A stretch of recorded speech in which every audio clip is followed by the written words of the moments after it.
లూకాసు వార్త 17వ అధ్యాయము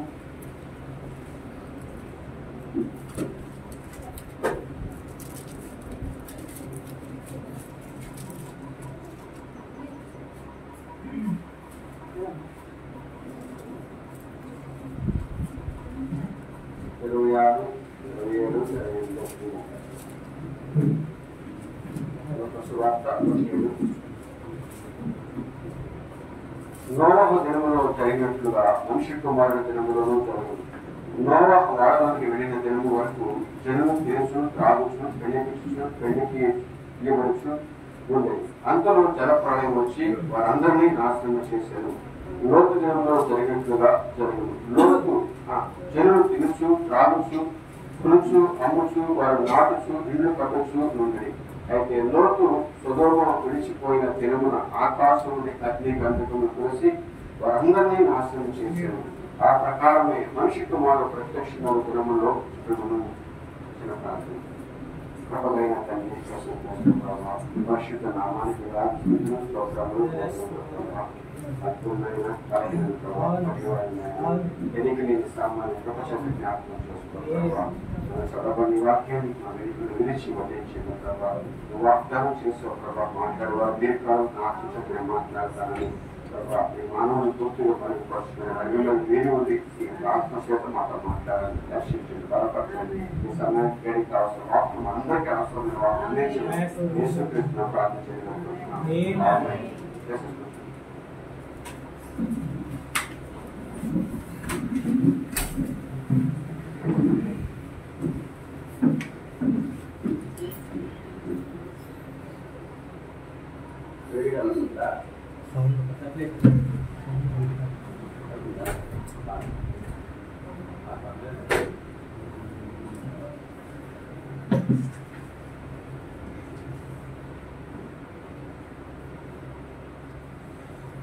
ఏసీ రిపేర్ చేయించుకుంటే బాగా ఉంటుంది.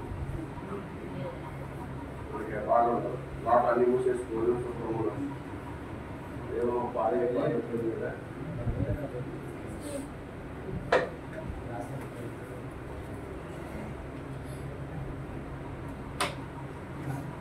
రాయగారు వాళ్ళ అమ్మాయి గురించి వివాహం గురించి జ్ఞాపకం చేసుకోండి. ప్రాంతంలో 10వ తారీఖున ఈ నెల అలాగే మా సహోదరు మోషయ్య గారి వివాహం విషయంలో కూడా ప్రాంతంలో జ్ఞాపకం చేసుకోండి. మరి ఆయన కూడా జూన్ నెలలో డేట్ పెట్టుకున్నారు. 5 సంవత్సరాలు 4-5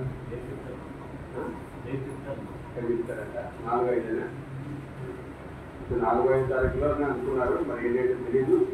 ఇక రెండేళ్ళు ఏదైనా కన్ఫర్మ్ చేస్తున్నారంట. మీరు ప్రార్థనలో జ్ఞాపకం చేసుకోండి. జూన్లో మరి రాయగారంలో మే 10వ తారీఖున మరి వివాహం ఆశీర్వాదాలు జరిగినట్లుగా మీరు ప్రార్థనలో జ్ఞాపకం చేసుకోండి. ఇక సంఘాలందరినీ రమ్మని చెప్పారు. మరి రాగలిగినట్లయితే రావచ్చు. ఎందుకంటే నేను కూడా అనుకోకుండా టికెట్ బుక్ చేశాను. ఎవరంటే మన యేసుబాబు గారు, డాక్టర్ యేసుబాబు గారు, ఆయన ఫోన్ చేసి మొన్న సడన్గా ఎవరో రాయగారు మెసేజ్ పెట్టారు రమ్మని చెప్పేసి. మరి ఏం బ్రదర్ అంటే మరి ఏమైందంటే మరి శనివారం ఏమో వచ్చింది, ఆ శుక్రవారం వచ్చింది కదా, మరి శనివారం మళ్ళీ ఆదివారం కంప్లీట్ సర్వీస్ ఉంది, ఎలాగ బ్రదర్ ఏంటి బ్రదర్ అంటే మీరు ఆలోచన చేయండి బ్రదరు అని చెప్పేసి అన్నారు. మళ్ళా రాయగారు మళ్ళా మెసేజ్ పెట్టేవారికి మరి సరే చూద్దాం అని చెప్పేసి అనుకోగానే వాళ్ళ అబ్బాయి టికెట్ బుక్ చేశాను. వాళ్ళ నాన్నగారికి నాకు బుక్ చేసిన తర్వాత చెప్తున్నారు. చెప్తే అడిగేలాగంటే నేను కోయంబత్తూరు అని చెప్పాను. ఆయన కోయంబత్తూరు బుక్ చేశాను. మరి ఆ తర్వాత ఏమో ఎక్కడి దగ్గర రాయగూడ ఫోన్ చేసినప్పుడు ఆయనను కోయంబత్తూరు అన్నారు. కోయంబత్తూరు అనేప్పటికీ మరి దానికి దీన్ని తీసేసేమో మనకు తెలియదు, మనకి ఇస్తే వెళ్ళలేదు, మనకు తెలియదు.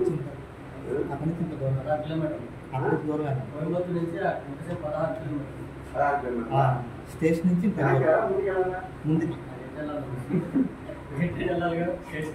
ముందుకే అంటే ముందనే కానీ బండి ఆగదు కదా. బండి ఆగదా? స్టేషన్ దగ్గర స్టేషన్ కోయంబత్తూరు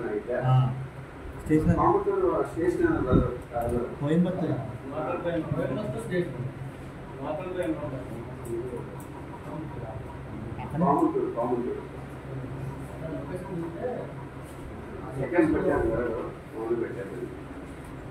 అంటే అన్ని ట్రైన్లు కూడా బుక్ అయిపోయాయంట. ఒక్క ట్రైన్లో 2 టికెట్లే ఉన్నాయి. అన్ని ట్రైన్లు బుక్ అయిపోయాయి. ఆ రోజుకి అన్ని 10 ట్రైన్లు 10 ట్రైన్లు ఫుల్ అయిపోయాయంట. ఒక్క ట్రైన్లోనే 2 టికెట్లు ఉన్నాయి. అది తెల్లగంటల 3 గంటలకి 9వ తారీఖు నైట్. ఇంకా తెల్లగంటలు 10వ తారీఖు. మరి ఎక్కడ దగ్గర ఏంటో మనకి ఏమేమి తెలియదు. ఆవిడ కూడా తెలియదండి. వాళ్ళ అబ్బాయేమో తీసుకొస్తే నిజంగా ప్రార్థన చేయండి. ప్రభుత్వం బట్టి మరి వివాహం చక్కగా జరిగినట్లుగా, మరి ఆశీర్వాదాలు జరిగినట్లుగా, మరి కొడుకు లేకుండా మరి అవన్నీ కూడా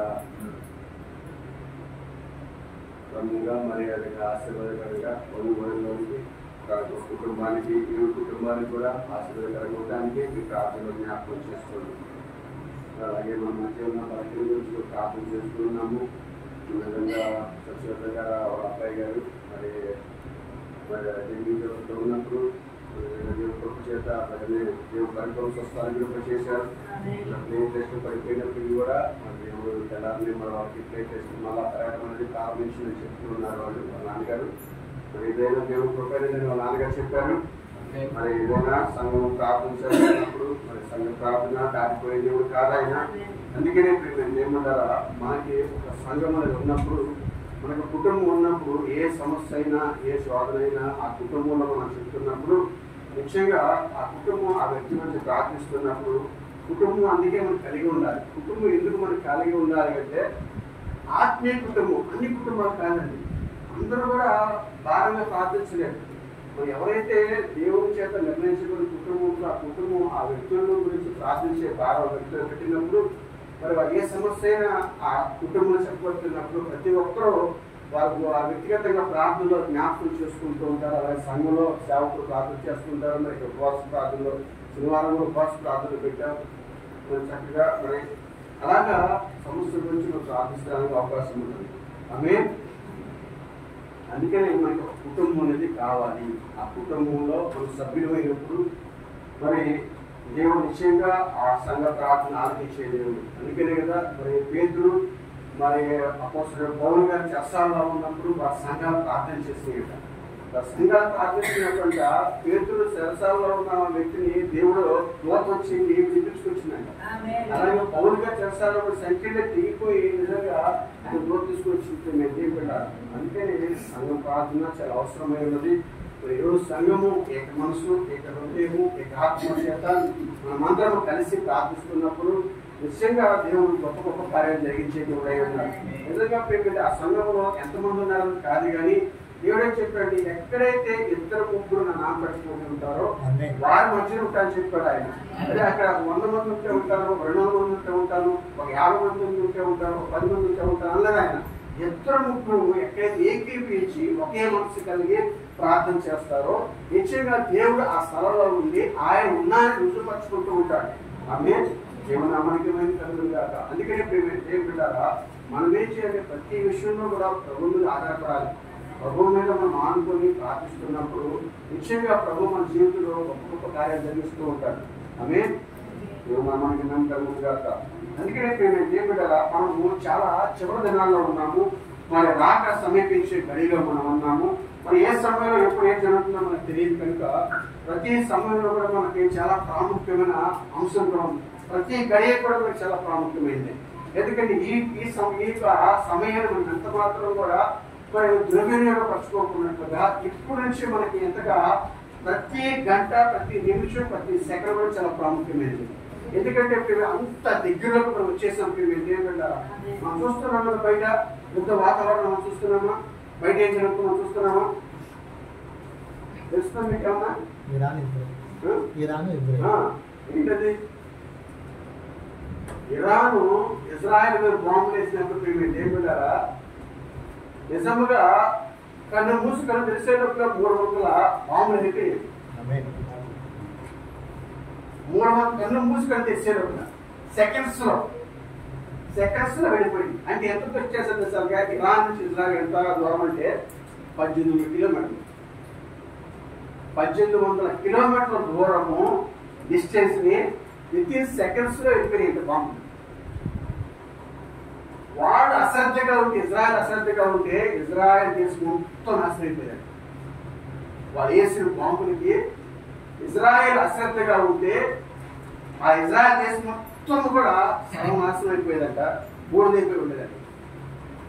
కానీ ఎందుకు నేను ఏం పెట్టాలంటే దేవుడు వాగ్దానం ఇంకా ఉన్నది కనుక, మరి దేవుడు నిజంగా అక్కడ 1,40,000 మంది రావాలి, అక్కడ ఎలిగి చేయబడి ఉన్నారు కాబట్టి నిజంగా అక్కడ మోషే ఏరియాల ద్వారా 1,40,000 మంది ఎలిగి చేయబడిన వారు అక్కడ నిర్ణయించబడిన వారు ఉన్నారు కాబట్టి వాడు వచ్చేంత వరకు కూడా అక్కడ ఏమి కూడా సంభవించదు.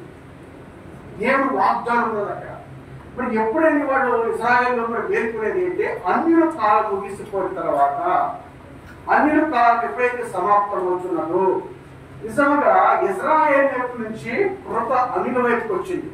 ఎందుకంటే దేవుడు ఇశ్రాయేలుకి వాళ్ళ నేత్రాలు భూమిపడిన కనుకే దేవుడు వాళ్ళకి ఇచ్చిన కృపను నిజంగా వాడు తృణీకరించిన కారణం ఏంటంటే వారి నేత్రాలు భూమిపడ్డాయి. వారి నేత్రాలు భూమిపడ్డాయి కాబట్టి ఆ కృప దేవుడు అన్యుల వైపు తీసుకొచ్చి ఉన్నాడు. అయితే దేవుడు అన్యులు ఇప్పుడు నిజముగా ఈ అన్యుల ఈ కృప మరలా తిరిగి ఇజ్రాయేల్ వైపు వెళ్ళిపోతుంది. ఎప్పుడంటే అన్యుల కాలం ముగిసిన తర్వాత, అన్యుల కాలం ముగియటానికి ఎంతో కాలం లేదండి, చాలా దగ్గరగా ఉన్నాం, అంత దగ్గరలో ఉన్నాం. అయితే దేవుడు ఎప్పుడైతే ఇజ్రాయేల్ ఏ విధంగా అయితే దేవుడు కృపను త్రోసివేసి ఉన్నారు, ఇప్పుడు అన్యుల మధ్య కూడా అదే జరుగుతూ ఉన్నది. అక్కడ ఎన్నిక చేయబడి వాళ్ళు కొంతమంది స్వీకరించారు, ఇక్కడ ఎన్నిక చేయబడి కొంతమంది స్వీకరించున్నారు.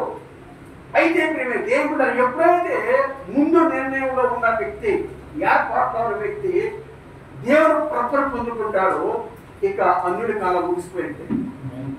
దేవుడు ఆలోచనలు ఆఖరి వ్యక్తి వచ్చేంత వరకు కూడా దేవుడు కృప అన్యుడిపై ఉంటుంది. ఆఖరి వ్యక్తి రాగానే అన్యుడిపైన కృప తొలిగిపోతుంది. నేర్పెట్టాలి. అప్పుడు ఇశ్రాయేలుకు మరలా తిరిగి కృప వెళ్ళిపోతున్నది. చూడండి, ఇక్కడ ప్రవక్త ఒక మాట చెప్తున్నాడు.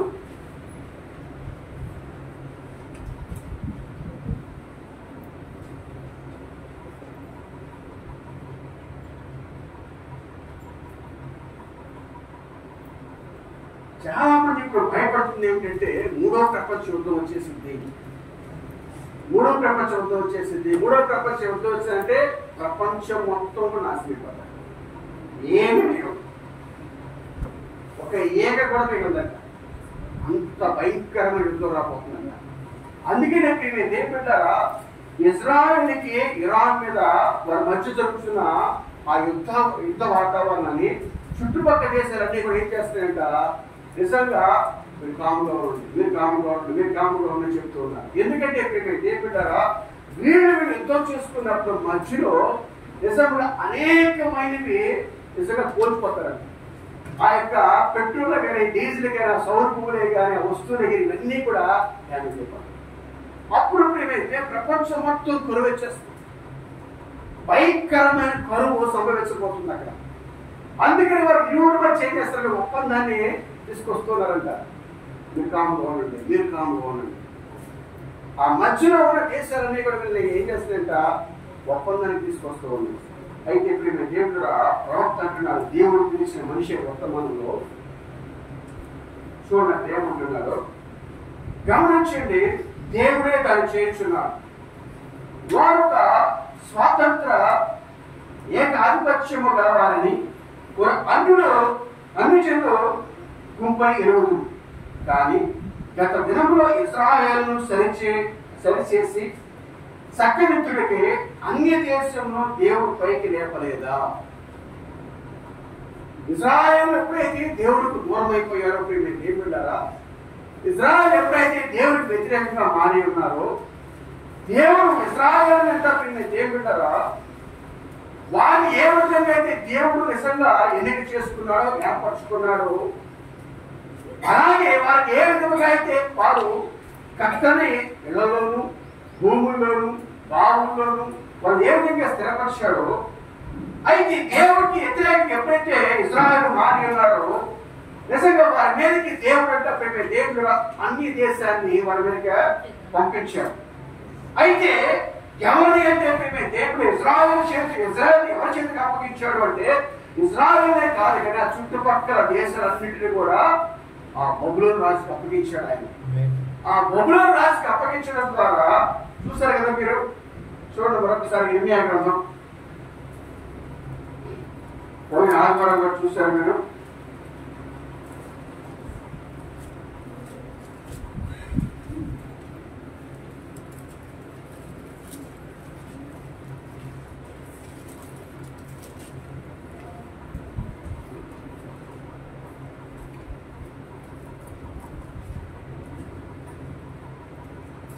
చూసారా ఇర్మియా గ్రంథం ఎక్కడ ఉంది, ఏ అధ్యాయంలో ఉంది?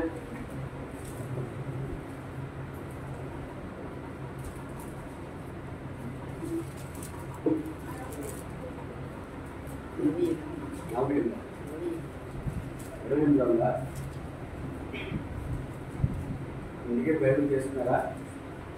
ఎంతమంది ఇంటికి బైబిల్ చేశారు చెప్పండి.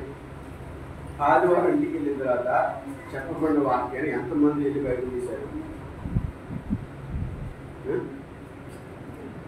ప్రతి రోజు ప్రతి ఆదివారం భార్య పాసిపడి దాసుడా అన్నట్టుగా బైబిల్ చదివారా, బైబిల్ ధ్యానించారా, వాక్యం చదివారా, ప్రార్థన చేశారా, వర్తమానం చదివారా?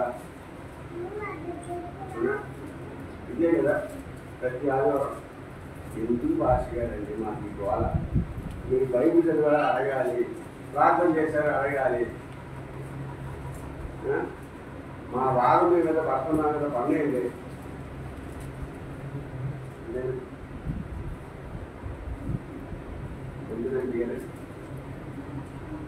నాకు చదివే వచ్చాయ్యా, వాళ్ళు ఏదో ఇప్పించారు అనుకున్నాను, వాళ్ళు ఇప్పించలేన్నాను. ఇదేనా మీరు అడిగారా? చదవమని అడగరా?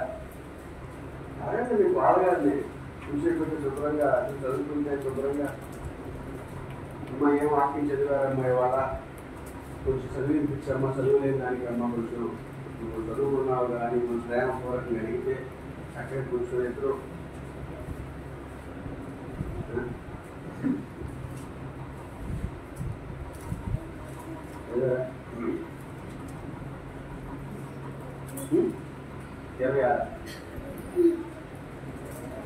గట్టిగా సౌండ్ రావట్లేదా? ఎక్కడ ఉంది రావలేదా?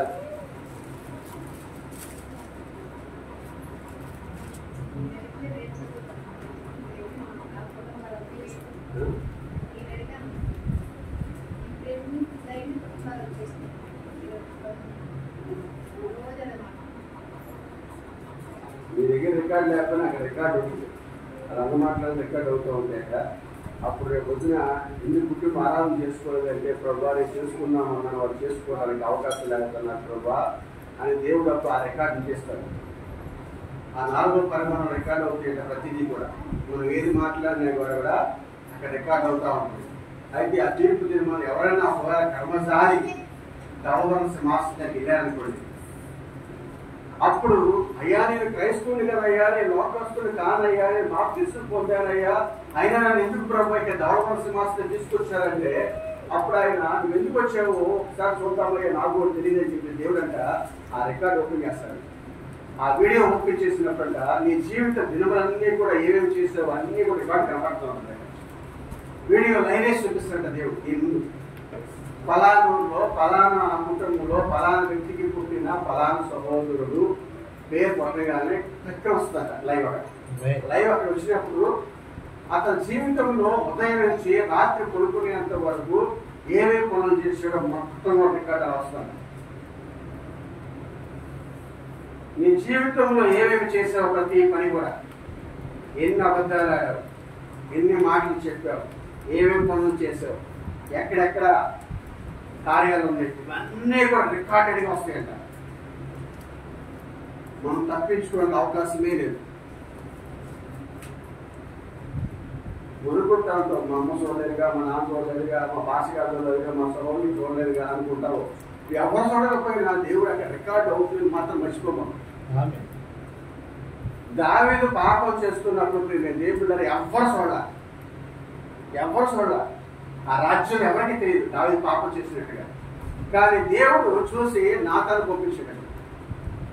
దావీదు పాపం చేశాడు, వెళ్ళి ఆయన హెచ్చరించుకో అని చెప్పినప్పుడు వెంటనే నాతాను ప్రవక్త వచ్చి చెప్తుంటే షాక్ అయిపోయాడు దావీదు. నేను చేసినట్టు ఎవరికి తెలియదు కదా, 3 గంటల వారికి అలాగే తెలిసిపోయింది. దేవుడు చూస్తున్నాడట, ప్రతిదీ కూడా అబ్జర్వ్ చేస్తూ ఉంటాడు. అబ్జర్వ్ చేసినప్పుడు మేము దేవుడారా ఆ రికార్డ్ని ఆయన ప్లే చేసినప్పుడు అక్కడ నువ్వు చూసి ఆశ్చర్యపోతా ఉంటావు. ఎవరికి తెలియకుండా చేశాను కదా కార్యాన్ని. నా తల్లికి తెలియదు, నా తండ్రికి తెలియదు, నా సహోదరునికి తెలియదు, ఎవరికి తెలియదు. రహస్యంగా చేసిన కార్యాన్ని ఇంటి ఎక్కడ ఎలా బయటపడింది అంటే దేవుడు ప్రతిదీ రికార్డ్ చేస్తూనే ఉంటాడు. అందుకనే దేవుడు ఏమంటాడంటే ప్రవక్త ఏమంటాడంటే మీరు ఆలోచన కూడా రికార్డ్ అవుతుంది అంట. నీ మనసులో ఏమనుకున్నావో అది కూడా రికార్డ్ అవుతుందండి. మనసులో కూడా రికార్డ్ అవుతుందా? అవుతా అయితా అవుతా ఈ లోపల అయితా కానీ దేవుడు చేస్తున్నారు రికార్డ్. నీ మనసులో అనుకునేది కూడా రికార్డే చూపిస్తారా నువ్వేమేమి అనుకుంటున్నావు అని కూడా. చాలా జాగ్రత్త సుమి, ప్రభు నీ ప్రక్కనే ఉన్నాడు మర్చిపోవద్దు. నువ్వు ఏం చేసినా కానీ కూడా ఈ దేహంలో ఏం చేసినా దానికి పనిష్మెంట్ ఉంటుంది. నువ్వు మంచి చేస్తే మంచి జరుగుతుంది, చెడు చేస్తే చెడు జరుగుతుంది. ఈ దేహంలో జరిగించిన ప్రతి కార్యమైనా లెక్క చెప్పాలి. అందుకని మనం చాలా జాగ్రత్తగా బతకాలి.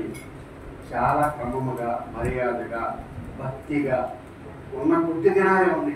ఎన్నో అంతో దినాలు లేవు. మీరు దేవుడారా అనుకున్నావే ఇంకో 50 సంవత్సరాలు ఉంటాను అనుకున్నాను. నాకు తెలిసి నేను అనుకుంటాను ఒక 5-6 ఏళ్ళు పైగా ఉండకపోవచ్చు అనుకుంటున్నాను. నేనైతే కౌంట్ చేసి చెప్పట్లేదు కానీ సుమారు ఒక 5-6 ఏళ్ళు కూడా ఉండకపోవచ్చు మనం భూమి మీద. అంత దగ్గరలో ఉన్నాం. ఎందుకంటే పక్కన యుద్ధ వాతావరణం ఒక్కసారి స్టార్ట్ అయితే చూడండి, యుక్రెయిన్ వాళ్ళ జరిగిన యుద్ధము 2 సంవత్సరాలు పట్టింది. 2 సంవత్సరాల యుద్ధం జరుగుతూనే ఉంది. కానీ అదంతా నేలమట్టం అయిపోయింది, బూడిదైపోయింది. ఎంత టూరిజం అంటే చాలా అందమైన ప్రదేశం ఉంటుంది. ఏంటది? యుక్రెయిన్ కదా, చాలా అందమైన ప్రదేశం అంట. చదువుకున్న అందరూ అక్కడికి వెళ్తారంట, అక్కడికే చదువుకుంటారంట. పెద్ద చదువులన్నీ కూడా అక్కడ చదువుతూ ఉంటారంట. కానీ అది బూడిదైపోయే వాడికి సర్వనాశనం అయిపోయిందంట. ఎన్ని సంవత్సరాలు పట్టిందంటే వాడికి అది కట్టుకోవడానికి. దాన్ని కన్ను రెప్పపాట్లో ధ్వంసం చేసేసారు మొత్తం. బూడిదైపోయింది. ఒక వ్యక్తి 37 అంతస్తులు అన్నది 70 అంతస్తుల 77 అంతస్తులు 70 అంతస్తులు బిల్డింగ్ కట్టుకున్నాడు. తెల్లారి వాడికి కుప్ప పడిపోయింది. తినటానికి తిండి లేక రోడ్డు మీద ఆ రొట్టెలు ఎడుకుని తింటాడు ఆయన. రొట్టెలు 70 అంతస్తులు వాటర్ నేల మట్టం అయిపోయింది. తినటానికి తిండి లేక రొట్టెలు ఇస్తే తింటున్నాడు ఆయన. అంతగా జరిగిపోతుంది. ఎందుకు మీకు ఎక్సర్సైజ్ చేస్తున్నట్టు మేము లేకుండా ఎంతో కాలం భూమి మీద మనం ఉండాలేము, ఉండము కూడా. చాలా దగ్గరలో ఉన్నాం. దేవుడు ఎందుకు ఈ కార్యం చేస్తున్నాడంటే దేవుడికి వ్యతిరేకంగా ఎవరైతే మారి ఉన్నారో వాళ్ళని దేవుడు సర్వనాశనం చేస్తాడు. ఇజ్రాయేల్ దేవుడు ఎన్నుకున్నాడు, దేవుడు ఏర్పరచుకున్నాడు. అయితే దేవుడు వాళ్ళని అన్ని దేశాలకు అప్పగించాడు. దేవుడు సొంత బిడ్డల్ని, ఎన్నుకున్న బిడ్డల్ని, ఏర్పరచుకున్న బిడ్డల్ని, సొంత బిడ్డల్ని మరి వారి కోసం దేవుడు ఐగుప్తులో చూడండి, ఐగుప్తు నుంచి వారిని విడుదల చేసి అబ్రహాము వాగ్దానం చేసిన వాగ్దానంను జ్ఞాపకం చేసుకొని మోషే గొప్ప ప్రవర్తన పంపించి ఐగుప్తు మీదకి 10 తెగుళ్లు కుమ్మరించి మరి 20 లక్షల మంది ప్రజలను బయటికి తీసుకొచ్చి వారికి ఆహారాన్ని, నీరును, మాంసాన్ని అన్నింటినీ సిద్ధపరిచి చక్కగా వాగ్దానంలో తీసుకొస్తారని చెప్పిన ఆయనకి వ్యతిరేకంగా మారారు. తీసుకెళ్ళి వాస్తవం తీసుకెళ్ళి విగ్రహాన్ని మారిపోయారు. అప్పుడు దేవుడు వాళ్ళు ఏం చేశాడంటే చూడండి, 20 అధ్యాయంలో మీరు వాక్యం చదవాలండి, మీరు బైబిల్ చదవాలి. అవునా? చదవాలా? ఎంత దొరుకుంటారని చదవాలి, బైబిల్ చేయతండి. మీరు బైబిల్ చదవాలి అని వచ్చి చేతండి అంటే ఇప్పుడు చదవలేదు కదా, అందుకే అన్నా నేను బైబిల్ చదవాలి అని చేస్తున్నాను. అందుకే అంటే ఇప్పుడు వరకు బైబిల్ చదవలేదు కాబట్టి మీరు చేయించారు.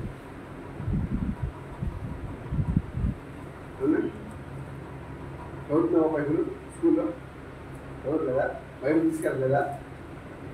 తీసుకెళ్ళి పొద్దున పూట లెగడంతోనే హాస్టల్ వదిలేస్తో బైబిల్ తీసుకొని ప్రార్థన చేసుకొని బైబిల్ చదివి అప్పుడు నీకు మంచి వేరే పుస్తకాలు చదువు, స్కూల్లో పుస్తకాలు. అప్పుడు దేవుడు నీకు మంచి జ్ఞానం ఇస్తాడు, మంచి మార్కులు ఇస్తాడు, భవిష్యత్తులో ఉంటాడు. ఫస్ట్ చేయాల్సిందంటే ప్రార్థన చేసుకోవడం, బైబిల్ చదవాలి హాస్టల్లో.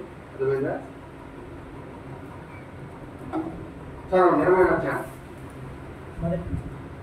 యోధా రాజైన యెషయా కుమారుడకు యెహోయాకీము ఏలనారంభించినప్పుడు యెహోవా వద్ద నుండి వాక్కు యిర్మీయాకు ప్రత్యక్షమై ఎలాగ సెలవిచ్చెను. యెహోవా నాకు ఈ ఆజ్ఞ ఇచ్చుచున్నాడు, నీవు కాడిని పులుపులను చేయించుకొని నీ మెడకు కట్టుకొనుము. వాటిని యెరూషలేమునకు యోధా రాజైన సిద్కియా వద్దకు వచ్చిన దూతల చేత ఏదోము రాజునద్దకును, మోయాబు రాజునద్దకును, అమోరీయుల రాజునద్దకును, తూరు రాజునద్దకును, సీదోను రాజునద్దకును పంపము.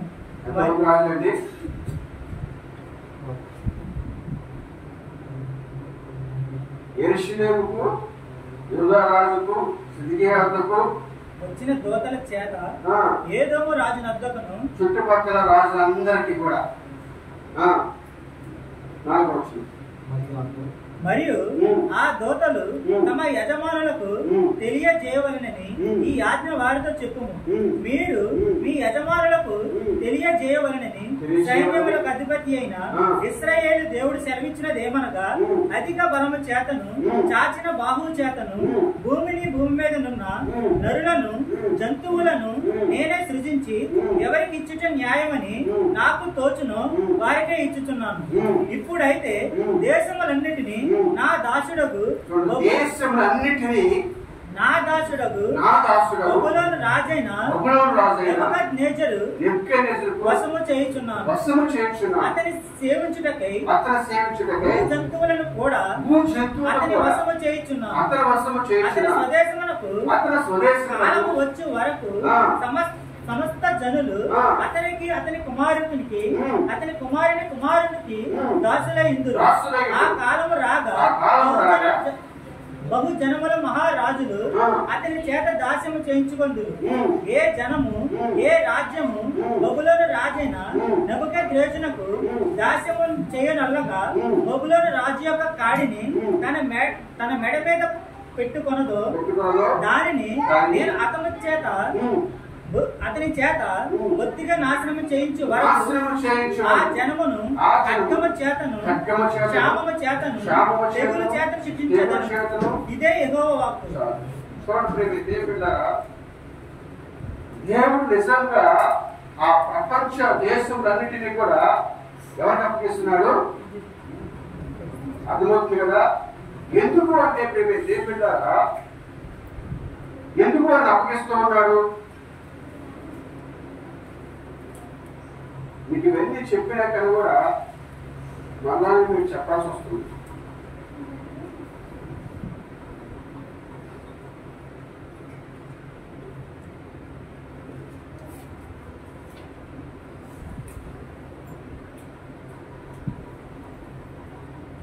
యెహెజ్కేలు 16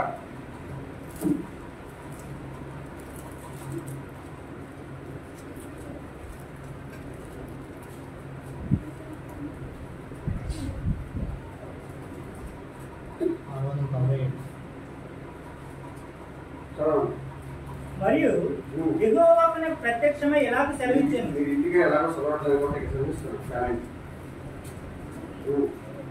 నరపుత్రుడా, యెరూషలేము చేసిన హేయ కృత్యములను దానికి తెలియజేసి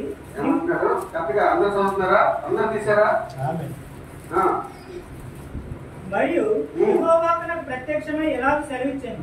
నరపుత్రుడా, యెరూషలేము చేసిన హేయ కృత్యములను దానికి తెలియజేసి నీవెలాగ ప్రకటింపుము.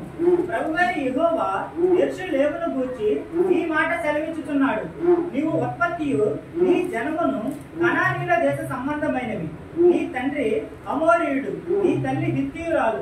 నీ జనన విధము చూడగా నీవు పుట్టిన నాడు నీ నాభి సూత్రము కోయబడలేదు. శుభ్రమగుటకు నీవు నీడతో కడుగబడను లేదు. వారు నీవు ఉప్పు రాయకపోయిరి, బట్ట చుట్టకపోయిరి. ఈ పనుల్లో ఒకటైనను నీకు చేయవలనని ఎవరినో కటాక్షింపలేదు. నీ యందు జారిపడిన ఒకడును లేక పోయెను. నీవు పుట్టిన నాడే బయట నేలను పారవేయబడి చూడ అసహ్యముగా ఉంటివి. అయితే నేను నీ యొద్దకు వచ్చి రక్తంలో పొరలుచున్న నిన్ను చూచి నీ రక్తంలో పొరలి ఉన్న నీవు బ్రతుకమని నీతో చెప్పి తిని. నీవు నీ రక్తంలో పొరలి ఉన్నను బ్రతుకమని నీతో చెప్పి తిని. మరియు నేల నాటబడిన చిగురు వృద్ధి అగునట్లు నేను నిన్ను వృద్ధిలోనికి తేగ నీవు ఎదిగి పెద్దదానవై ఆభరణ భూషితురాలవైతివి. దిగంబరివై వస్త్రహీనముగానున్న నీకు సమస్తము ఏర్పడెను. తెల్ల వెంట్రుకలు పెరిగెను. మరియు నేను నీ యొద్దకు వచ్చి నిన్ను చూడగా ఇష్టము పుట్టించి ప్రాయము నీకు వచ్చి ఉండెను గనుక నీకు అవమానము కలగకుండా నిన్ను పెండ్లి చేసుకుని నీతో నిబంధన చేసుకొనగా నీవు నా దానవైతివి. ఇదే ప్రభువైన యెహోవా వాక్కు. అప్పుడు నేను నీళ్లతో నిన్ను కడిగి నీ మీద ఉన్న రక్తం అంతయు తుడిచి నిన్ను నూనెతో అంటి విచిత్రమైన కట్టుబడి చేసిన వస్త్రము నీకు ధరింపజేసి తిని. సన్నమైన ఎర్రని చర్మముతో చేయబడిన పాదరక్షణ నీకు తొడిగించి తిని. సన్నపు అవిసనార బట్ట నీకు వేయించి తిని. నీకు పుట్టుబట్ట ధరింపజేసి తిని. మరియు ఆభరణముల చేత నిన్ను అలంకరించి నీ చేతులకు కడియములు పెట్టి నీ మెడకు గొలుసు తగిలించి నీ చెవులకు ముక్కులకును పోగులను నీ తల కిరీటమును పెట్టించి తిని. ఇలాగ బంగారముతోను వెండితోను నేను నిన్ను అలంకరించి సన్నపు అవిసనారియు పట్టును విచిత్రము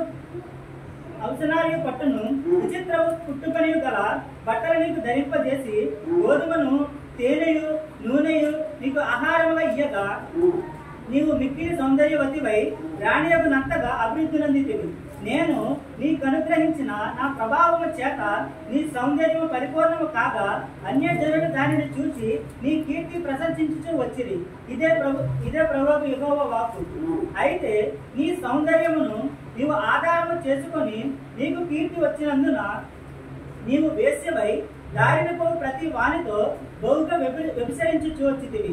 పిలిచిన వానితో నెల పోతివి. మరియు నీ వస్త్రములలో కొన్ని తీసి చిత్రముగా అలంకరించబడిన ఉన్నత స్థలములను ఏర్పరిచి వాటి మీద పండుకొని వ్యభిచారము చేసితివి.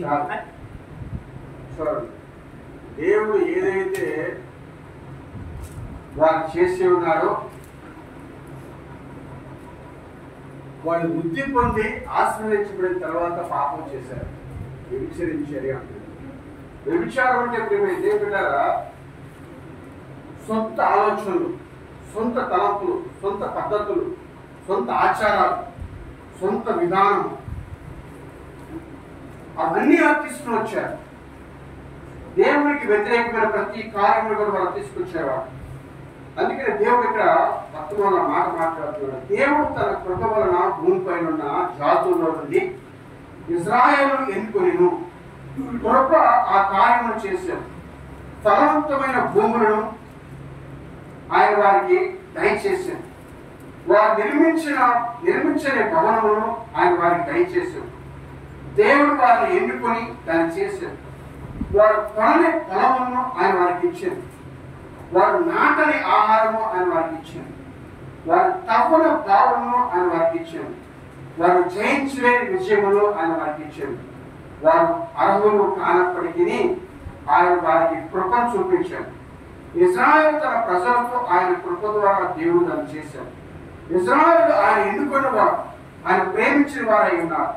బైబిల్ ఆయన చెప్పేదముగా పొలంలో వచ్చిన తన రక్తంలో పడి ఉండగా ఆయన ఆమె కనుగొని కడిగి శుభ్రపరిచి చేయవలసినంతయో చేసి అయితే ఆమె తన కృపలన్నిటిని ఆయన దయచేసిన తర్వాత ఆమె ధనవంతురాలైంది.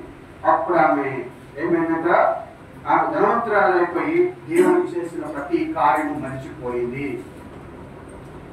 దేవుడు చేసిన ప్రతి కార్యం మర్చిపోయింది. ఈ ఆశీర్వాదం ఎక్కడి నుంచి వచ్చిందో ఆమె మర్చిపోయింది. నిజం ప్రియమే దేవుడారా, ఐగుప్తులో వారు ఎలా ఉన్నారు? వాళ్ళు బానిసలుగా ఉన్నారు. ఐగుప్తులో దేవుడు బానిసలుగా ఉన్నారు ఇశ్రాయేలు.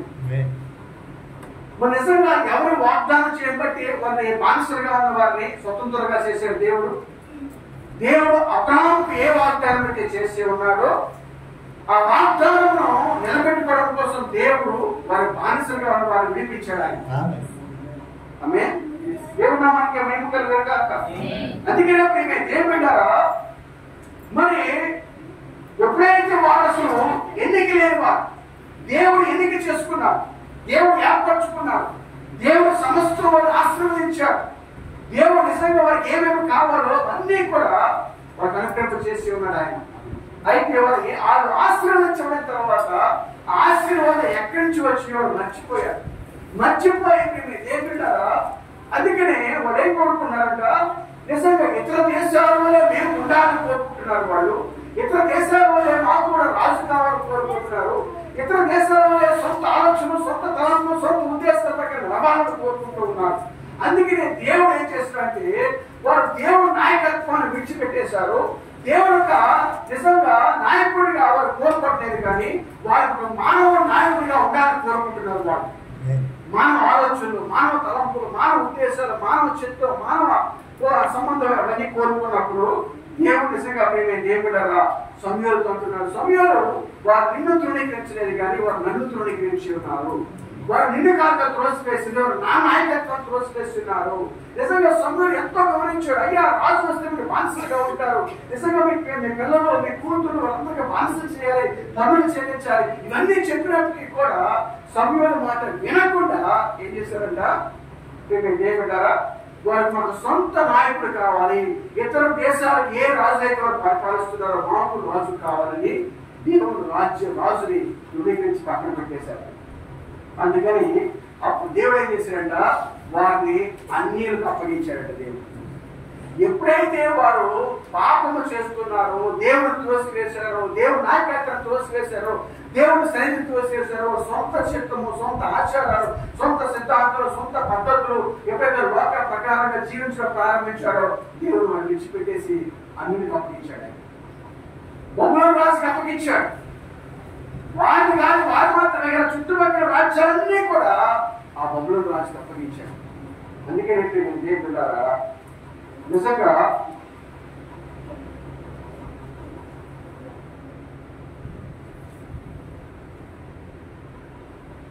అందుకని ఈ మాట అక్కడ చెప్తున్నాడు.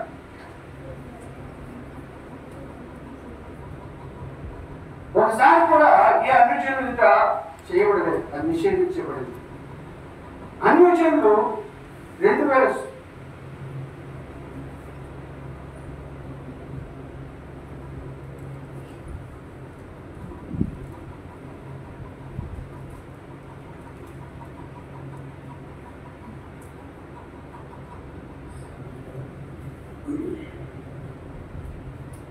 చూడండి, ఇశ్రాయేలును సరిచేసి సకలజుడికి అన్ని దేశములను దేవుడు వారి పైకి లేపలేదా? అయితే రష్యా మరియు కమ్యూనిజము భూమి మీద ఉన్న ప్రసవము నిర్మూలన చేయుటకే దేవుని చేతిలో వాడబడుచున్న ఒక సాధనముగా ఉన్నది.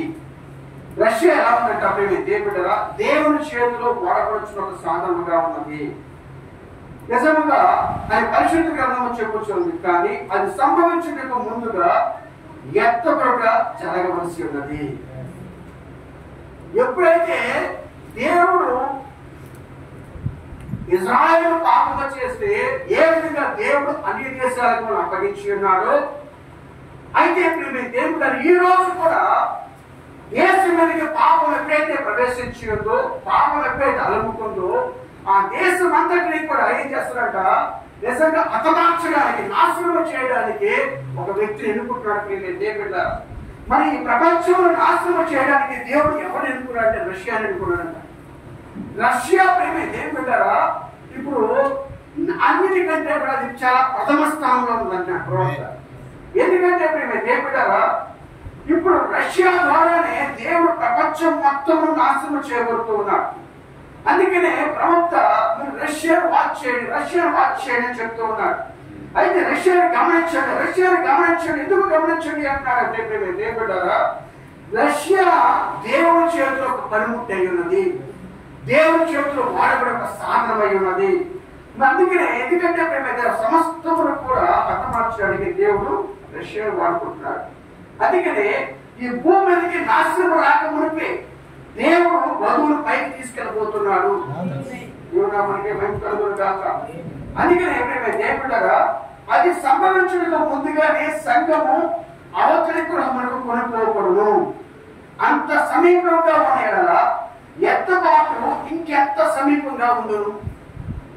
ఆ రష్యా ప్రపంచంలో నాశనం చేయడానికి అంత సమీపంగా ఉన్నది అంటే మరి ఎత్తబాటు ఇంకెంత సమీపంగా ఉన్నది. దేశం మీదకి యుద్ధాలు జరుగుతున్నప్పుడు ఒక దేశం మీదకి క్షిపణులు మరి రాకెట్లు వేసుకుంటున్నప్పుడు మేము ఏం పెట్టారా మరి అయితే ఈ యుద్ధంలో ఏం చేస్తాక ఒక దేశానికి నిజంగా ఐక్యత కలిగి విపక్ష దేశాల మీద దాడులు జరుగుతున్నప్పుడు నిజంగా మేము కనురెప్ప వాటిలో మరి వేసే బాంబుల కింద అక్కడ పంట కూడా పడ్డదంటే మేము దేవుడు ఒక కీటకం కూడా బ్రతికి ఉండలేదు అంటున్నారు. మరి ఇరాన్ నుంచి ఇజ్రాయెల్కి మధ్య 1800 కిలోమీటర్ల దూరం ఉన్నది. 1800 కిలోమీటర్ల దూరంలో 15 సెకండ్స్ లో బాంబులు వెళ్ళి ఇజ్రాయెల్ పడితే 300 పైగా ఆ బాంబులు వేసినప్పుడు నిజంగా వారు సమర్థవంతంగా ఆ ఐరన్ షీల్డ్ ద్వారా వాళ్ళు ఎదుర్కొన్నారు. కానీ ఒకవేళ వాళ్ళు ఎదుర్కొనే పరిస్థితుల్లో ఇరాన్ వేసిన బాంబులకి ఇజ్రాయెల్ మొత్తం బూదైపోయి ఉన్నాయి. వాళ్ళు వేసిన బాంబులు అయితే దేవుడు ఇప్పుడు ఇజ్రాయెల్ కూడా ప్రత్యేకత తీర్చుకోవడానికి సిద్ధంగా ఉంది. అయితే పక్క దేశాల వాళ్ళు ఏమిటంటే మీకు సత్యమని చెప్తూ ఉన్నారు. ఎందుకంటే దేవుడు ఇటువంటి వాతావరణంలో వీరు వాళ్ళ మీద వేసుకున్నప్పుడు అక్కడ పంటలు కానీ వాళ్ళ సరఫరా కానీ ఆయిల్స్ కానీ నూనె కానీ ఏమైనా కానీ అన్నీ కూడా ఏమవుతాయి అంటే దేవుడు నాశనం అయిపోతాయి. దేశం పరువసం చూడండి. ఇప్పటికే మనం ఎక్కడంటే మొన్న బెంగళూరులోనే అక్కడ వాటర్ లేవంటే బెంగళూరులో వాటర్ లేక ఎందుకంటే అక్కడ ప్రతి ఇంట్లో కూడా అక్కడ వేసారంటే దేవుడు బోర్ వేయడం ద్వారా ప్రతి కూడా నీరు మొత్తం ఇంకిపోయిందంట. సముద్రంలో కూడా నీరు లేదంట. అక్కడ నీరు ఇంకిపోయి ట్యాంక్ తో తీసుకొచ్చుకున్నారు. ఒక ట్యాంక్ ఇదివరకు 500-600 అయితే ఇప్పుడు ట్యాంక్ 5000 అంటున్నారు. అక్కడ అంత భయంకరం కరువు చేసినప్పుడు భూమి చూడండి అక్కడ నీరే మనకి చాలా ప్రాముఖ్యమైంది. నీరు అన్నం లేకపోయినా 2-3 రోజులు నీరు లేకపోతే బ్రతకలేదు. ఎందుకు ఇవన్నీ సంభవిస్తున్నాయంటే పాపము పరిపక్వత అవుతున్నది. అందుకని ఇస్రాయేలు ఎందుకు దేవుడారా అక్కడ బానిసత్వం 457 అంటే నిజంగా అమోరీయుల పాప పరిపక్వత కాలేదు కనుక ఎప్పుడైతే పాప పరిపక్వత అయిందో దేవుడు ప్రవక్తను పంపించాడు. అక్కడ ఆ ప్రవక్తల ద్వారా అన్నింటినీ కూడా నిజంగా దేవుడు సమకూర్చాడు. అక్కడ తీసుకొచ్చాడు. అలాగే దేవుడారా భూమి ఎప్పుడైతే పాపము పరిపక్వతలో వస్తున్నదో మండిపోతుందో దేవుడు నాశనం చేయడానికి సిద్ధంగా ఉన్నాడు. మనం అంత దగ్గరలో ఉన్నాం అనుకుంటున్నాము. ఎంతో కాలం మనం జీవిస్తామేమో అనుకుంటున్నాం. కానీ మనం ఎంతో కాలం భూమిని జీవించలేము. ఎంతో కాలం మనం ఉండలేము. చాలా దగ్గరలో ఉన్నాము. మన చుట్టుపక్కల యుద్ధ వాతావరణం చూస్తున్నప్పుడు నిజంగా దానికంటే ముందుగా ఎత్తబాటు జరగాలి. వధువు భూమి మీద ఉండదు. ఆ యుద్ధాన్ని వధువు చూడదు. ఆ 3వ ప్రపంచ యుద్ధాన్ని వధువు చూడదు. ఒకవేళ ఎవరన్నా చూస్తున్నారు అంటే వాళ్ళు విడబడే వాళ్ళు. వధువు వెళ్ళిపోయిన తర్వాత ఇక్కడ శ్రమలు ఉంటాయి. 3.5 సంవత్సరాలు శ్రమ కాలం. ఇక్కడ భయంకరమైన వ్యాధి ఉంటుంది. ఇక్కడ దేవుడు యుద్ధాలు జరుగుతున్నప్పుడట అక్కడ వాయువు వదులుతున్నప్పుడట వాయువు వదిలినప్పుడు గాలిలో ఉన్న వాయువు కొన్ని వేల కిలోమీటర్లు ప్రయాణించిందంట. వాయువు గాలిలో ఉన్న వాయువుని కొన్ని వేల కిలోమీటర్లు ప్రయాణించినప్పుడు ఆ గాలిని తగిలితే చాలంటే మీ బాడీ కుళ్ళిపోతుంది. అంత భయంకరమైన వెపన్స్ వాళ్ళ దగ్గర ఉన్నాయి. గాల్లో వాళ్ళు వదిలే అనుభవాలు చూడు. మనం ఒకసారి కరోనా వస్తేనే గాలి దిగితేనే వ్యాధి, కానీ ఇప్పుడు గాలి తగిలితే శరీరం ఆటోమేటిక్ కుళ్ళిపోతుంది. అక్కడే ఈ ముక్కు కుళ్ళిపోతుంట, కళ్ళు అలాగే కుళ్ళిపోతాయట. మేము ఏమిటారా బైబుల్లో ఉన్న మాటలు మనం చూసాం కదా. ఎక్కడ జకరియా గ్రంథంలో చూడండి.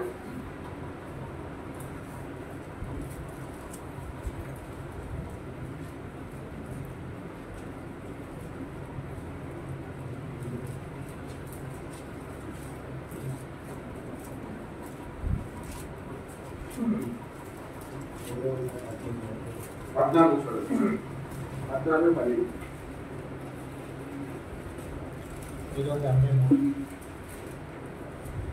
మరియు యెహోవా తెగులును పుట్టించి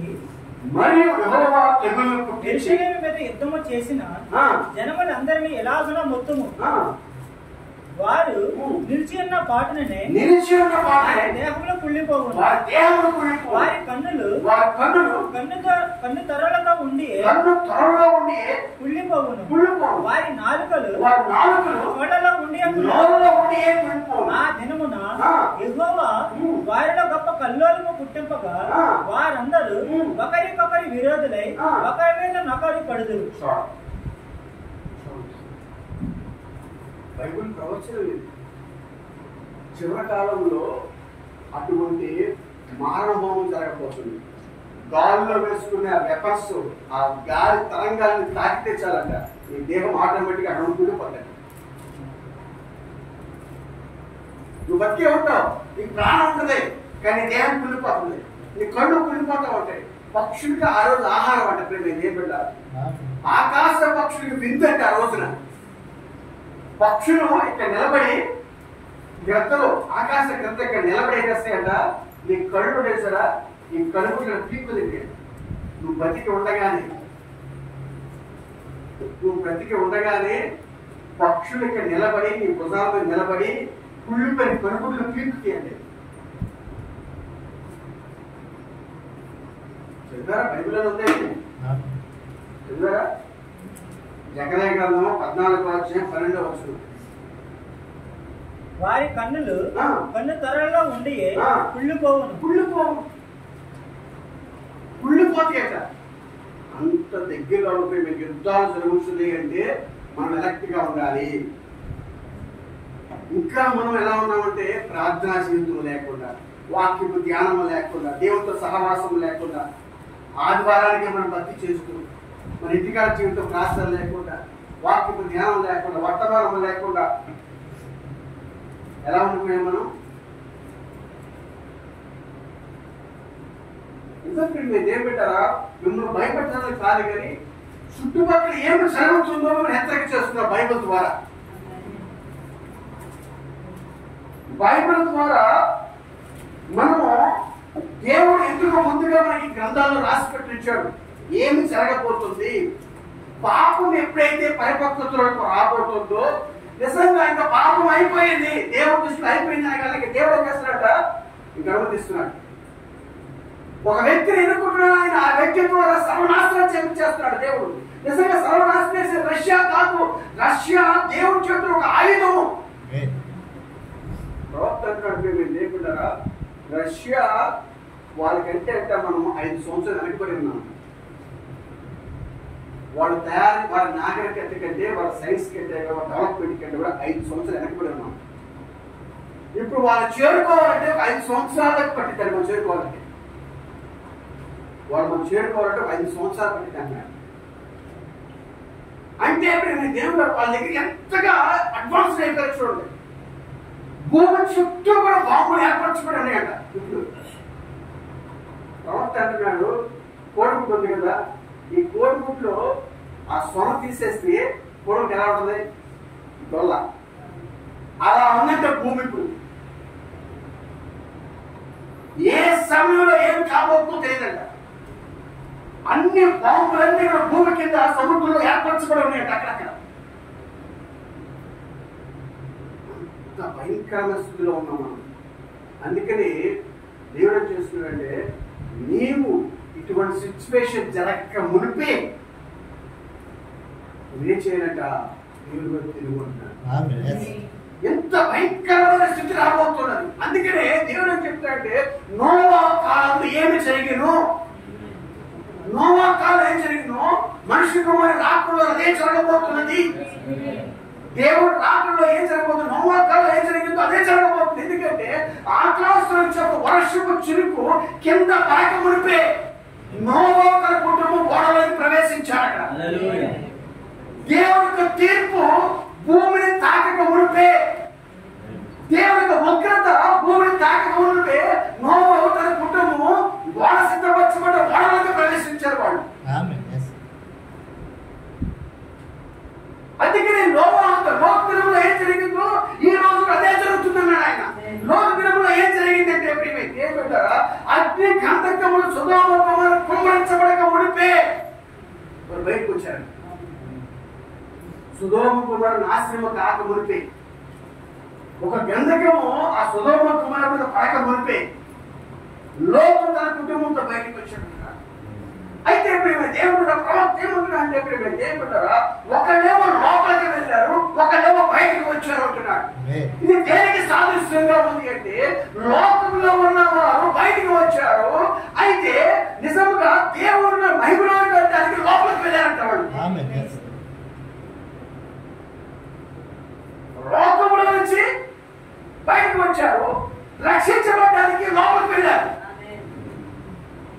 లోతు దినాలు ఏం చేశారు, సొదొమ గొమొర్రా లోకము పాపము, అయితే అటువంటి లోకము పాపంలో వచ్చి లోతు బయటకు వచ్చాడు. అయితే ఏమంటారా, మరి అక్కడ నోవా కుటుంబంలో ఏం జరుగుతుందంటే వారు ఓడలోకి వెళ్తున్నారు. ఈ రోజు లోకంలోంచి నువ్వు బయటికి రావాలి, నువ్వు క్రీస్తులోకి వెళ్ళాలి.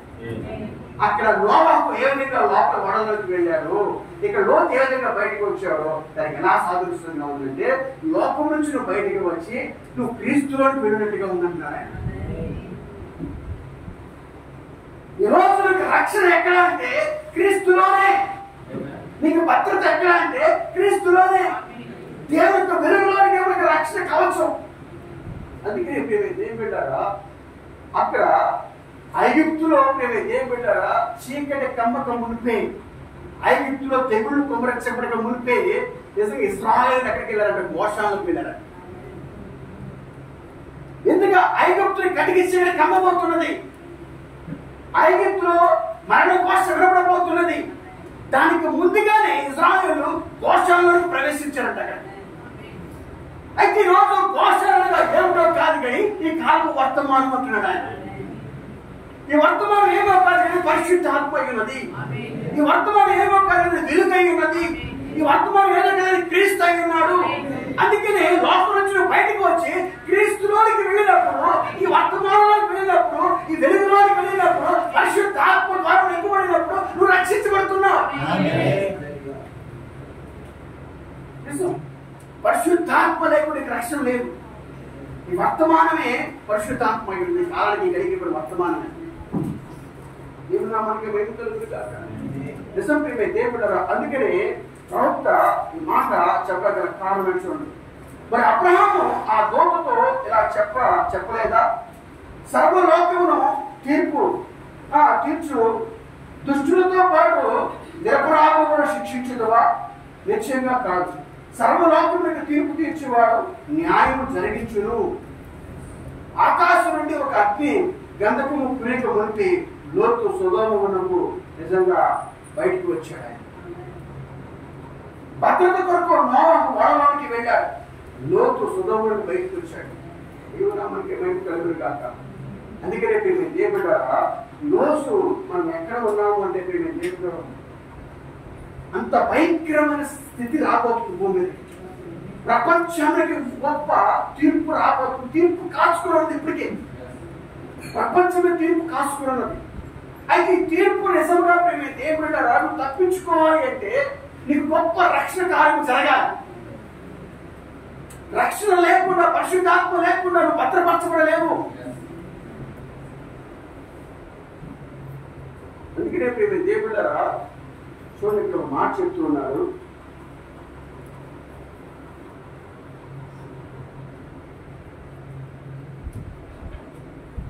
పురుషులారా మరియు స్త్రీలారా, ఇప్పుడు నేను చెప్పింది ఆలకించుడి.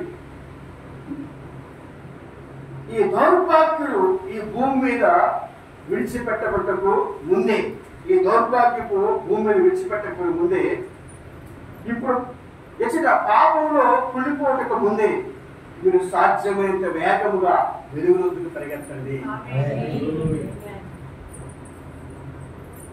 ఈ దౌర్భాగ్యపు భూమిని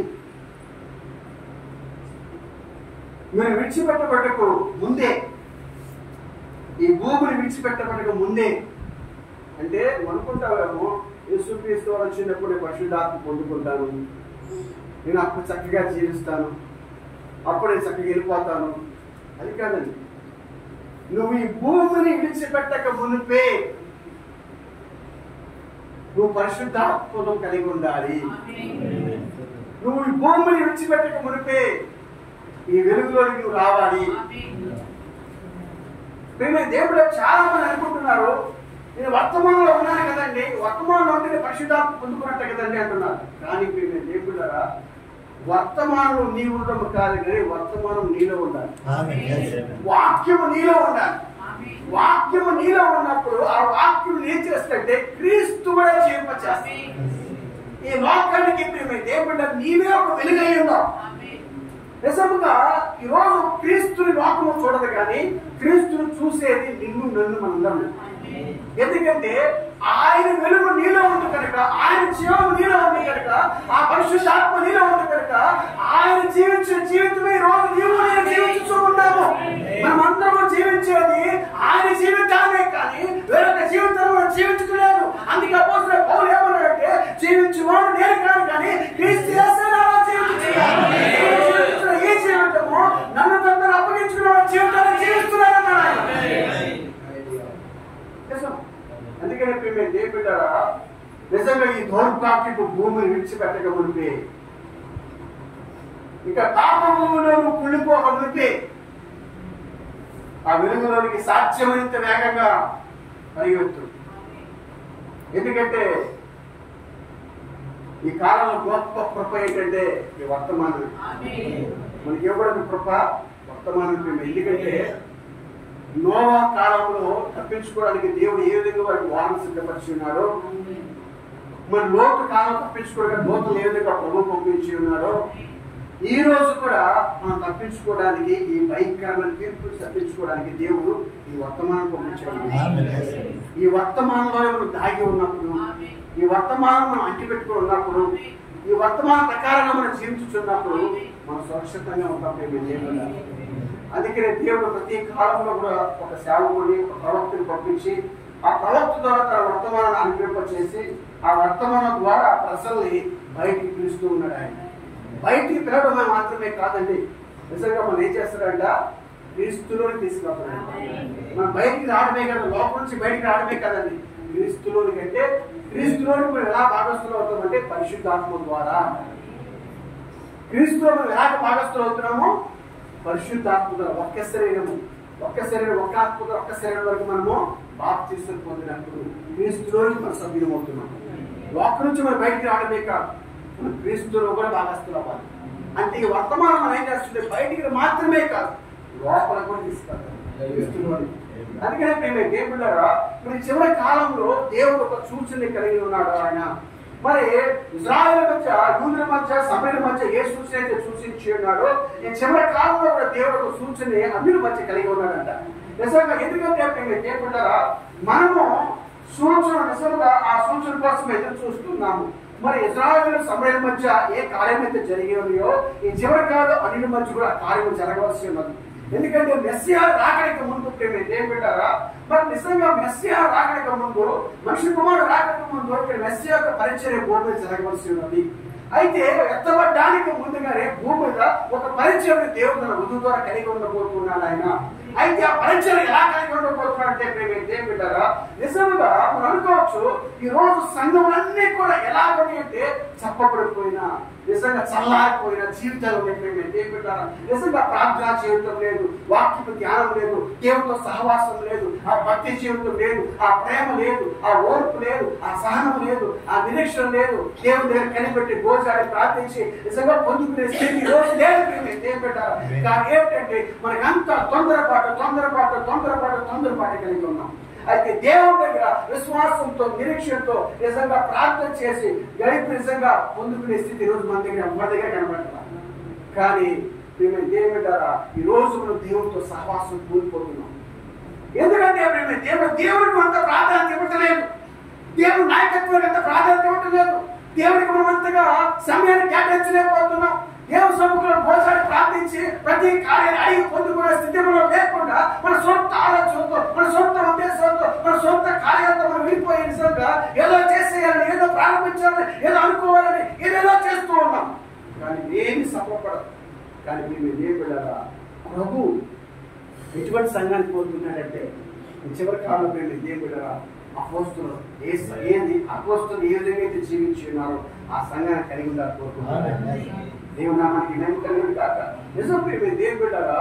అందుకని నిజంగా 7 సంఘ కాలాల నుంచి కూడా ఆయన ఏం చేస్తున్నాడు? నీతీకరణ, శుద్ధీకరణ, పరిశుద్ధాత్మ బాప్తిస్మం, ఈ చివరికాలకు వర్తమానం, ఈ 4 దశల ద్వారా దేవుడు సంఘాన్ని ప్రోత్సహింప చేస్తూ ఉన్నట్టు నిజం దేవుడారా.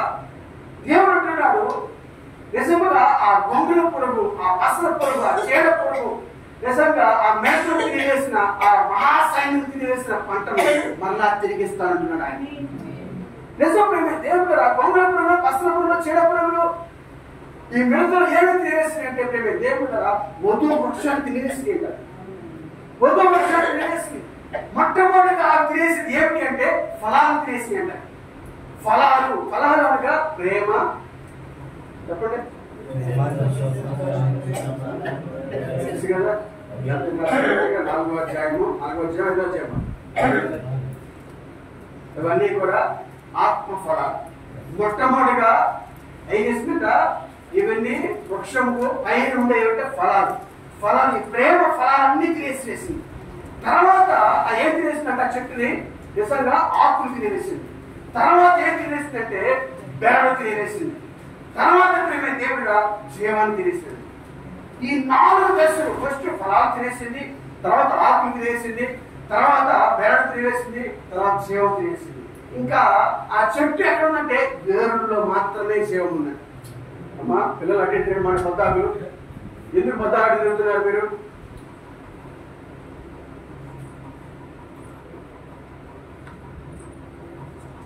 నాలుగు దశలు ఏం పెట్టారా? ఫలాలు, ఆకులు, బెరడు, జీవం ఇవన్నీ తిరివేస్తుంది. ఈరోజు సంఘాన్ని దేవుడు మరలా పునరుద్ధరింప చేస్తున్నాడు. ఎక్కడి నుంచి అంటే దేవుడురా మొట్టమొదటిగా జీవాన్ని తీసుకొస్తున్నాడు, ఆ చెట్లోనికి జీవాన్ని. తర్వాత దేవుడు బెరడు తీసుకొస్తున్నాడు, ఆ తర్వాత ఆకులు తీసుకొస్తున్నాడు, ఆ తర్వాత ఫలాలు తీసుకొస్తూ ఉన్నాడు. అందుకనే నూతన కాలంలో నీతీకరణ, వ్యసనకాల శుద్ధీకరణ, పరిశుద్ధాత్మ బాప్తిసము ఈ కాలపు వర్తమానము. నిజం దేవుడారా అపోస్తుల మధ్య ఉన్న ఆ ఫలములన్నీ తినేసి, అపోస్తుల మధ్య ఉన్న ఫలములో అవేమీ లేవు ఈ రోజున. కానీ దేవుడు అంటున్నాడు మరలా వాటిని ప్రోత్సహింప చేస్తాను. అపోస్తుల మధ్య ఏ సహవాసం అయితే ఉందో, ఏ ఫలాలైతే ఉన్నాయో, ఏ ప్రేమ అయితే ఉందో, ఏ విశ్వాసం అయితే ఉందో, ఏ ఓర్పు ఉందో, ఏ సహనం ఉందో, దేవుడు ఏ ఆసక్తి అయితే ఉందో, ఏ భక్తి అయితే ఉందో, ఇవన్నీ మరలా దేవుడు ప్రోత్సహింప చేస్తానంటున్నాడు సంఘాన్ని. అయితే ఎక్కడ అంటే నిజంగా నీటి కాలంలో ఎవరు నాటబడి చెట్టు అనే నిజంగా ఎప్పుడైతే నిజంగా ఆ వేరు ఎక్కడ నాటబడాలంట నీటి కాలంలో ఎవరు నాటబడినప్పుడు అది మళ్ళా ప్రోత్సహింప చేస్తూ ఉంటుంది. అయితే ఈ కాలపు వర్తమానం దగ్గర నువ్వు జీవం ఉన్నది, దాని దగ్గర నాటబడుచున్నప్పుడు మళ్ళా నీకు రెస్టారెంట్ జరుగుతున్నది. మరలా అవన్నీ తీసుకొస్తున్నాడు ఆయన, ఆ ఫలాలు తీసుకొస్తున్నాడు. ఎక్కడి నుంచి అంటే మొట్టమొదటిగా ఆ ఎండిపోయిందట, చెట్టు ఎండిపోయింది. ఎక్కడున్న జీవం అంటే వేరులోకి వెళ్ళిపోయింది. వేరులోకి వెళ్ళిపోయినప్పుడు ఆ వేరులో నీటి కాలం నాటబడినప్పుడు అక్కడి నుంచి అది జీవం వస్తుంది. జీవం వచ్చినప్పుడు జీవంలో జీవం వస్తుందా బెరడు వస్తున్నాయి, బెరడులో నుంచి ఆకులు వస్తుంది, ఆకుల్లో నుంచి ఫలాలు వస్తూ ఉన్నాయి. ఈరోజు దేవుని కూడా యోవేలు ప్రవచనం అది పూర్తిగా దేవుడు సంఘాలు నెరవేర్చడానికి ఆయన కోరుకుంటున్నాడు ఆయన. అందుకే రేపు దేవుడు నూతన కాలంలో, వెస్లీ కాలంలో, నూతన కాలం నీతీకరణ, వెస్లీ కాలం శుద్ధీకరణ, పరిశుద్ధాత్మ బాప్తిసం అంతటితో ఆగిపోట్ల ఈ కాలపు ఫలము తీసుకొస్తున్నాడు ఆయన వర్తమానం. అందుకనే దేవుడు మలాకి 4 అనగా నిజముగా పిల్లల హృదయంలో తండ్రులు చెట్టు తిప్పబడినట్లుగా అపోస్తుల వైపుకు, అపోస్తులు ఏ ఫలం అయితే ఫలించి ఉన్నారో, ఏ భావం అయితే కలిగి ఉన్నారో, ఏ నిశ్చయం అయితే కలిగి ఉన్నారో, ఏ విశ్వాసం అయితే కలిగి ఉన్నారో, ఏ ప్రేమ అయితే కలిగి ఉన్నారో, ఇవన్నీ మరలా ఈ మలాకి 4 చేసిన తండ్రుల హృదయం వైపు తిప్పబడినట్లుగా ఆయన చేస్తున్న కార్యం. అయితే ఆయన పరిచర్య మలాకి 4లో ఉన్న పరిచర్య ఆయన అంతవరకే కాదు కానీ ఆయన పరిచర్య ఏంటంటే ప్రకటన 10వ అధ్యాయం కూడా ఉన్నది, ప్రకటన 10:7 కూడా ఉన్నది. ఎందుకంటే దేవుడు మనము ఎక్కడి నుంచి వచ్చామంటే నిత్యత్వం నుంచి వచ్చిన వారు. మనం నిజంగా ఆదాము అవ్వలు ఏ స్థితి అయితే కోల్పోయినారో ఆ స్థితిలో మనం వెళ్ళబోతున్నాము. నిజంగా అపోస్తుల విశ్వాసం వరకు మాత్రమే కాదు అండి మనల్ని ఈ వర్తమానం తీసుకెళ్ళేది. నువ్వు ఎక్కడి నుంచి అయితే పడిపోయి ఉన్నావో, ఆదాము ఏదైతే పడిపోయి ఉన్నాడో, ఆదాము ఏదైతే కోల్పోయినాడో మళ్ళా ఆ స్థితికి దేవుడిని తీసుకుని వెళ్ళబోతున్నాడు. ఆదాము దేవుడు మాట్లాడితే సమస్తం లోబడింది, మృగాలు లోబడింది. అపోస్తులు మాట్లాడితే సింహం లోబడిందా? అపోస్తులు మాట్లాడితే కుక్కలు వచ్చిందా? కానీ దేవుడు అపోస్తులు వాళ్ళ భక్తి జీవితం, వాళ్ళ మధ్య ఆ భక్తి జీవితం ప్రేమే దేవుడు వాళ్ళు దియ్యాలు వెళ్ళగొట్టారు, రోగులు స్వస్థపరిచారు, అద్భుతాలు చేశారు, ప్రవచించారు, గొప్ప గొప్ప కార్యాలు జరిగినాయి. అయితే ప్రేమే దేవుడు మనం ఏం చేస్తున్నట్ట ఆది కాండం వైపు తీసుకెళ్తున్నాడు ఆయన. నిజంగా మొదటి స్థానంలోనికి ఆదాము అవ్వలు నిజంగా ఎటువంటి అధికారం కలిగి ఉన్నారు, వాళ్ళు ఎటువంటి శక్తి కలిగి ఉన్నారు, ఎటువంటి విశ్వాసం. అది మాట్లాడితే దేవుడు ఓ సముద్రమా రా అంటే అది పారుకుంటారా వచ్చేదండి, వచ్చేసి నా దాము తీర్చదు కదా ఆ నీరు తీసుకుని ఆదాము తాగేవాడు. ఓ సింహం రా అంటే వచ్చేదండి, ఓ ఏడు రా అంటే వచ్చేదంట, ఓ చెట్టు రా అంటే వచ్చేదట, ఇక్కడి నుంచి లేచి వెళ్ళి అది పడంటే పడేదట. సముద్రమా ఇక్కడి నుంచి ఓ పర్వతం ఇక్కడ లేచి సముద్రంలో పడంటే పడేదట. ఆదాము కంటే దేవుళ్ళరా అంతగా శక్తిని దేవుడు ఇచ్చాడు. అయితే అటువంటి శక్తి వైపు తీసుకెళ్తాడు ఆయన ఈ చివరి కాలంలో. నిజం దేవుడు అందుకనే ఎత్తబడ్డానికి ముందు దేవుడు ఈ శక్తి రావాలి. అయితే దేవుడు ఎంతో కాలం లేదు. అయితే మొట్టమొదటి మనం ఏం చేయాలంటే క్రీస్తులోనికి మనం వెళ్ళాలి. క్రీస్తులో వెళ్ళినప్పుడే అక్కడ మనం ఫలాలు ఫలిస్తాము. నువ్వు ఫలాలు ఫలించే మార్గం ఎక్కడంటే అక్కడే క్రీస్తులోనే. నువ్వు లోకం నుంచి బయటకు వచ్చావు, ఓకే, అయితే అక్కడి నుంచి నువ్వు క్రీస్తులోకి వెళ్ళాలి. పరిశుద్ధాత్మ శరీరంలో ఐక్యత కలిగి ఉండాలి. అయితే అక్కడి నుంచి నువ్వు తర్వాత ప్రోగ్రామ్ ఆయన చేస్తాడు. నువ్వు ఎక్కడి నుంచి వచ్చి ఉన్నావు అంటే దేవుడు నువ్వు స్థితి ఆ స్థితిలో తీసుకెళ్ళేవాడు అయినా. నువ్వు ఎక్కడి నుంచి పడిపోయి ఉన్నావు, నువ్వు ఏ స్థితిలో నుంచి పడిపోయి ఉన్నావు అక్కడికి తీసుకెళ్లేవాడు అయినాడు ఆయన. అందుకని లోకం పరిస్థితులు మనం చూస్తూ ఉన్నప్పుడు ప్రపంచానికి ముప్పు వాటిలో కూర్చున్నది, ప్రపంచానికి తీర్పు రాబోతున్నది, ప్రపంచానికి నిజంగా తీర్పు కాచుకుని ఉందనగానే నిజంగానే దేవుడు నోవహు సిద్ధపరిచిన వాడడానికి భూమి వర్షపు చినుకు పడక మునిపే క్రీస్తులు ఆయన వాడడానికి పెట్టారు. ఈ రోజు నిజంగా దేవుడు ఉగ్రత భూమి తాకక మునిపే, నువ్వు భూమి నుంచి విడిచిపెట్టక మునిపే నువ్వు పరిశుద్ధాత్మ చెంది క్రీస్తులకు వెళ్ళాలి. ఏం చెప్తాను మీకు అర్థమవుతుందా? నిజం ప్రేమ దేవుడు భూమి మీద నిజంగా మనకు జీవిస్తున్న కాలం చాలా భయంకరమైన దినాల్లో జీవిస్తున్నాము. ఏ రోజు ఎప్పుడు ఏం ఎలా మారుతుందో తెలియదు. ఏ రోజు ఎన్నికలో ఉన్నవారి భూమి విడిచిపెట్టి వెళ్ళిపోతారో తెలియదు. దానికి ముందే పరిశుద్ధాత్మ కలిగి ఉండాలి, దానికి ముందే రక్షణ కలిగి ఉండాలి. రక్షణ లేకుండా పరిశుద్ధాత్మ రాదు. నువ్వు ప్రభు యేసు క్రీస్తు నామములో బాప్తిసం పొంది అప్పుడు పరిశుద్ధాత్మ పొందినప్పుడు నువ్వు క్రీస్తు యేసు శరీరంలో సభ్యుడివి. ఎంత కాలం మనం ఆలయంలో కూర్చున్నా కానీ సంఘ సభ్యులమే కానీ క్రీస్తులో శరీరం సభ్యులం కాదు. అందుకే క్రీస్తులో మన శరీరంలో సభ్యులం అవ్వాలంటే పరిశుద్ధాత్మ కావాలి. నిజంగా ఎవరు తీసుకెళ్ళడానికి రాబోతున్నారంటే క్రీస్తులో ఉన్నవారు మాత్రమే తీసుకెళ్ళబోతున్నారు. నిజంగా ఎవరు రక్షించబోతున్నారంటే లోపల ఉన్నవారు మాత్రమే, ఆ వారిలో ఉన్నవారు రక్షించబోతున్నారు. ఎవరు రక్షించబోతున్నారంటే నిజంగా సుధోమ నుంచి బయటకు వచ్చిన వారు మాత్రమే. అర్థమవుతుందా? నిజం ఏం పెట్టారు? ఈరోజు మనం చాలా చివరి దినాల్లో ఉన్నాం. నీ భక్తిని ఇంకా దూరం చేసుకోలేకపోతున్నావా? ఈ భక్తిని ఇంకా తీవ్రత చేసుకోలేకపోతున్నావా? విశ్వాసం ఎదగలేకపోతున్నావా? ఓర్పు కలిగి ఉండలేకపోతున్నావా? ప్రేమ కలిగి ఉండలేకపోతున్నావా? సహనం కలిగి ఉండలేకపోతున్నావా? సహనంతో దేవుడి మీద ప్రార్థించే కలిపడే స్థితి లేకపోతున్నదా? ఎలా ఉంది ఒకసారి ఆలోచించండి. లోకం వల్ల మనం జీవించాలని కోరుకోమని మనం మంచిగా మనం గొప్ప గొప్ప 1000 మంది 200 మంది 300 మంది ఏం కాదు, కొద్ది మంది ఉన్నాం. కానీ ఉన్న కొద్ది మంది అయినా సరే ప్రతి వారు పరిశుద్ధాత్మ కలిగినప్పుడు పరిశుద్ధాత్మ కలిగినప్పుడు ఆ వాతావరణం మా మధ్య ఏర్పరుచున్నప్పుడు దైవికమైన వాతావరణం అనేక గురించి మనకి అనవసరం. వారి టైంకి వస్తారో రారో మనకి అనవసరం. కానీ నీవు పరలోక రాజ్యంలో స్థానం సంపాదించాలంటే, ఈ భూమి మీదకి రాబోయే తీర్పు తప్పించుకోవాలంటే, నిజంగా ఆ వెపర్స్ ఆ కాల్లో వేయబడిన ఆ తరంగాన్ని తాకినప్పుడు నీ దేహం కుళ్ళిపోతుంది. దేవుడు ఒకవేళ విడిచిపెట్టబడితే, ఒకవేళ ఇక్కడే ఉంటే, ఎత్తబాటు అయిపోయిన తర్వాత ఒకవేళ ఇక్కడ ఉంటే ఆ యుద్ధంలో నువ్వు చూస్తున్నప్పుడు నీ దేహం కుళ్ళిపోవడం ఖాయం, నీ కళ్ళు రొట్టలైపోవడం ఖాయం. ఎందుకు చెప్తున్నానంటే చివరిదనాల్లో మాటికి ఎందుకు చివరిదనం అంటే బయట వాతావరణం మీరు చూడండి, దానికి ముందుగానే ఎత్తబడి జరగాలి. దానికి ముందుగానే వధువు పునరుద్ధరించబడాలి, ఫలము పొందుకోవాలి. దేవుడు అది వ్యక్తిగతంగా జరుగుతుంది, సమూహంగా జరగదు. అనుకుంటాము మనం అందరం కలిసి అలా చేస్తాము. ఇశ్రాయేలు నిజంగా సమూహంతో వ్యవహరించాడు, కానీ అన్యులతో సమూహంగా కాదు. దేవుడు వ్యక్తిగతంగా వ్యవహరిస్తూ ఉన్నాడు. వ్యక్తిగతంగా నీ భర్తతో నీ భార్య అలా కాదు. కానీ నిజంగా వాళ్ళిద్దరు మంచం మీద ఉన్నప్పుడు వాళ్ళు ఎత్తబడతారు, వాళ్ళు విడబడతారు. ఇద్దరు తిరగలుస్తున్నప్పుడు వాళ్ళు ఎత్తబడతారు, వాళ్ళు విడబడతారు.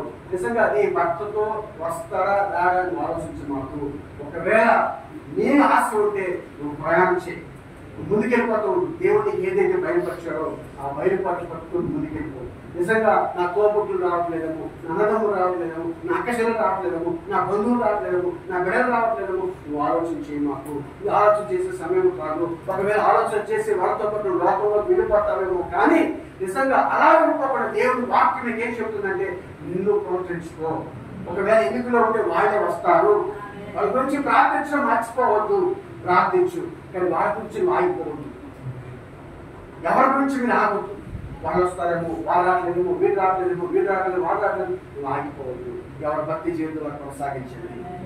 కానీ దేవుడు నియమం కలిగిన దేవుడు ఆయన ఇచ్చిన క్రమంలో నడిచినప్పుడు మాత్రమే ఆయన శరీరం సభ్యుడు అయి ఉంటాడు. నియమం లేకుండా ప్రవర్తిస్తే ఆయన శరీరం సభ్యుడు కాదు. చివరి దినాల్లో ఉన్నాం, బయట వాతావరణం ఏర్పడుతుంది. ఏ సంఘంలో ఎవరు బాంబులు పడతాయో, ఎవరి మీద ఎవరు పడినా కానీ నిజంగా ఆర్థికంగా అంతా నాశనం అయిపోతుంది. ప్రపంచం మొత్తం ఆర్థికంగా కుంటిపడిపోతుంది. తినడానికి ఆహారం సరిగ్గా లేని పరిస్థితులు ఏర్పడతాయి. ఇక్కడ నుంచి ఇప్పటికే మనం నిజంగా ఆహారం పంపించలేకపోతారట, మన వరకే సరిపోతుంది. ఇక్కడ